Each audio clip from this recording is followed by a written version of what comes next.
Mujib corner উদ্বোধন শেষে এই কথা বলেন। সুযোগ দেওয়া হয়েছে, তারা কোর্টে যে সারেন্ডার করে এইগুলোর যথাযোগ্য ব্যবস্থা নেওয়ার কথা ছিল, তারা করেননি যখন, তখন এই ওয়ারেন্ট ধরে আমাদের পুলিশ এগুলো তামিল করছে।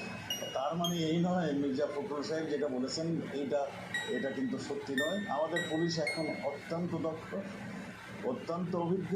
আমি আগেও বলেছি, যে কোনো চ্যালেঞ্জ তারা মোকাবেলা করতে হয়। ইলেকশনের জন্য তাদের সাজানো গোছানোর কোনো প্রশ্নই আসে না। বিমানে বিভ্রাটের কারণে ওয়াশিংটন ডিসিতে 3 ঘন্টা অপেক্ষা করতে হয় প্রধানমন্ত্রী শেখ হাসিনাকে।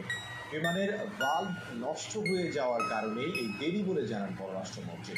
এদিকে বিমান প্রতিমন্ত্রী বলছেন, নিরাপত্তা নিশ্চিত করতেই সব পরীক্ষা নিরীক্ষা শেষে বিমান উড্ডয়নের জন্য প্রস্তুতি নেওয়া হয়েছে।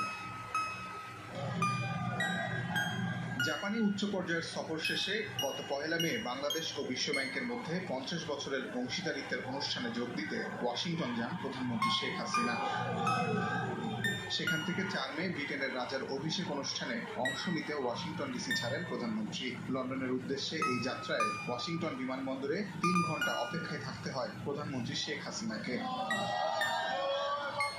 বুধবার পররাষ্ট্র মন্ত্রণালয়ে এক সংবাদ সম্মেলনে মন্ত্রীর কাছে জানতে চাওয়া হয় প্রধানমন্ত্রীর ফ্লাইট বিলম্বের কারণ। তিনি জানান, যুক্তরাষ্ট্রের ইউনাইটেড এয়ারওয়েজের ওই ফ্লাইটে একটি বাল্ব না থাকায় বিমানবন্দরে 3 ঘন্টা অপেক্ষা করতে হয় প্রধানমন্ত্রী সহ পুরো বহরকে। পরস্পর শুনলাম দেরি হচ্ছে কেন, বললো যে একটা ভাল নাই, চালানোর আগে ইঞ্জিন টেস্ট করার সময় দেখে নাই, তারপরে খুঁজে পায় না, আরও কোন শহরকে আনতে হয়েছে।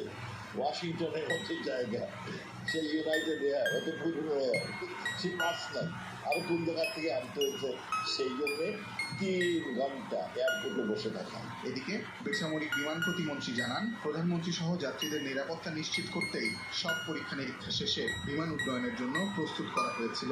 এতগুলো যাত্রী নিয়ে আকাশে উঠে, সুতরাং যাত্রীদের সেফটির সবচেয়ে বড় উদ্যোগ। যদি কোনো ডিস্টার্ব দেখা দেয়, সেই ক্ষেত্রে এটা 1 ঘন্টা না 3 ঘন্টা, যত ঘন্টাই হোক, এটা যাত্রীর সেফটির ব্যাপার জড়িত, ওই সময়টুকু দিতে হবে। নিরাপত্তার স্বার্থে এটি স্বাভাবিক ঘটনা বলেই মনে করেন বেসরকারি বিমান প্রতিমন্ত্রী। তাজওয়ার মাহমিদ, সময় সংবাদ, ঢাকা। পররাষ্ট্র প্রতিমন্ত্রী শাহরিয়ার আলম জানিয়েছেন, নিজেদের খরচে 4টি চার্টার ফ্লাইটে পোর্ট সুদান থেকে 555 বাংলাদেশিকে জেদ্দায় নেওয়া হবে। বুধবার 3টি এবং বৃহস্পতিবার একটি ফ্লাইট ছাড়বে। পররাষ্ট্র মন্ত্রণালয়ে এক সংবাদ সম্মেলনে এ তথ্য জানান প্রতিমন্ত্রী।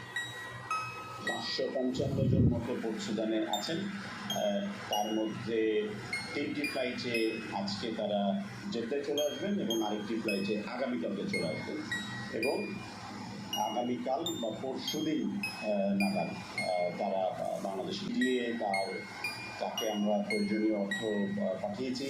তারা দিনে রান্না করে বা শুকনো খাবার যখন যেটা সুটেবল সেটা ব্যবস্থা করা হচ্ছে।